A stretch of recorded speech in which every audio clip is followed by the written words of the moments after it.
વડોદરા જિલ્લાના સાવલી તાલુકાના મંજુસર ગામે વિકાસ સંકલ્પ સભા યોજાઈ હતી, જેમાં મોટી સંખ્યામાં તાલુકાજનો ઉમટી પડ્યા હતા. સંકલ્પ સભામાં મુખ્યમંત્રી ભૂપેન્દ્ર પટેલ ઉપસ્થિત રહ્યા હતા. મુખ્યમંત્રી ભૂપેન્દ્ર પટેલે જણાવ્યું હતું કે દરેક જગ્યાએ લોકોનું પ્રચંડ જન સમર્થન મળે છે. ઇલેક્શન જીતવા વિકાસના કામ કરવા પડે. MSMEની સંખ્યા વધીને 27 લાખ થઈ છે. વિપક્ષનો હારેલો ઉમેદવાર હારી ગયા પછી પ્રજા વચ્ચે આવતો નથી. સાવલી તાલુકાને કરોડો રૂપિયાની ગ્રાન્ટ આપી છે. તેનું મુખ્ય કારણ વડાપ્રધાન નરેન્દ્ર મોદીએ શરૂ કરેલ વિકાસની રાજનીતિ અને સમરસતાનું ઉદાહરણ છે.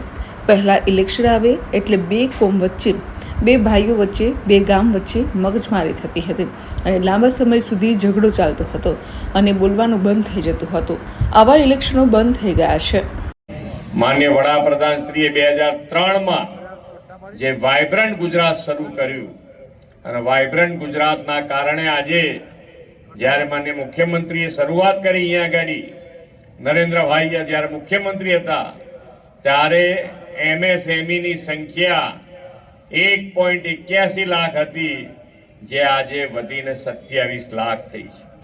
આયુષ્યમાન કાર્ડ હોય, પ્રધાનમંત્રી આવાસ યોજના હોય, ઉજ્જવલા યોજના હોય, કોઈ પણ યોજના લઈ લો તમે, સરકારી કોઈ પણ યોજના, એના કેન્દ્ર સ્થાને માન્ય વડાપ્રધાન શ્રીએ નાના માણસને, છેવાડાના માણસને રાખ્યું છે. અને ત્યારે જ જ્યારે કે એમનો સંકલ્પ છે કે આપણે વિકસિત ભારત બનાવવું છે અને વિકસિત ભારત માટે વિકસિત ગુજરાત, અને વિકસિત ગુજરાત ક્યારે શક્ય બને તો કે ભાઈ નાનો માણસ, સેવાળાનો માણસ મુખ્ય પ્રવાહમાં આવે, અને મુખ્ય પ્રવાહમાં આવે તો જ આ સંકલ્પ પાર પડે.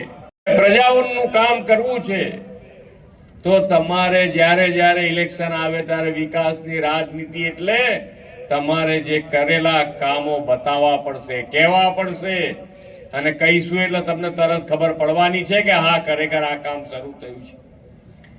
અહીંયાથી આપણા ધારાસભ્ય અભિપ્રાય ન્યૂઝ વડોદરા. વધુ સમાચાર જોવા માટે અમારી YouTube ચેનલને સબસ્ક્રાઇબ કરો અને જોડાયેલા રહો Facebook, Instagram અને Twitter પર.